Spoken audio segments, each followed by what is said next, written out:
Brazil is a constitutional, multi-party republic governed by a democratically elected government. In October, voters chose the president and bicameral national legislature in elections that international and national observers reported were free and fair. On October 2nd, in the first round of general elections, no candidate for the presidency received the required number of votes to win outright. The two leading candidates, President Jair Bolsonaro and former President Luiz Inácio Lula da Silva, qualified for the second round of voting, held on October 30th.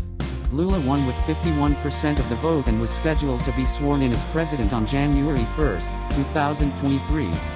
The three national police forces, the Federal Police, Federal Highway Police, and Federal Railway Police, have domestic security responsibilities and report to the Ministry of Justice and Public Security, Ministry of Justice. There are two distinct units within the state police forces, the Civil Police, which performs an investigative role, and the Military Police, charged with maintaining law and order in the states and the federal district. Military police forces report to the Ministry of Justice, not the Ministry of Defense. The armed forces have some domestic security responsibilities and report to the Ministry of Defense. Civilian authorities at times did not maintain effective control over security forces. There were reports that members of the security forces committed numerous abuses.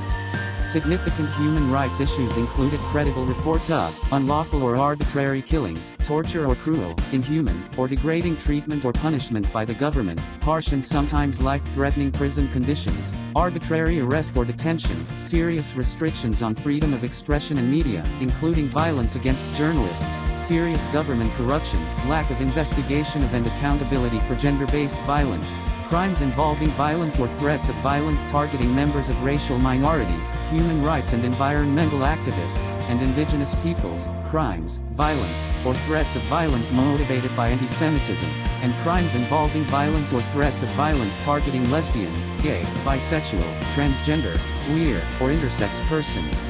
The government prosecuted officials who committed abuses or engaged in corruption. However, impunity and a lack of accountability for security forces was a problem, and an inefficient judicial process at times delayed justice for perpetrators as well as for victims.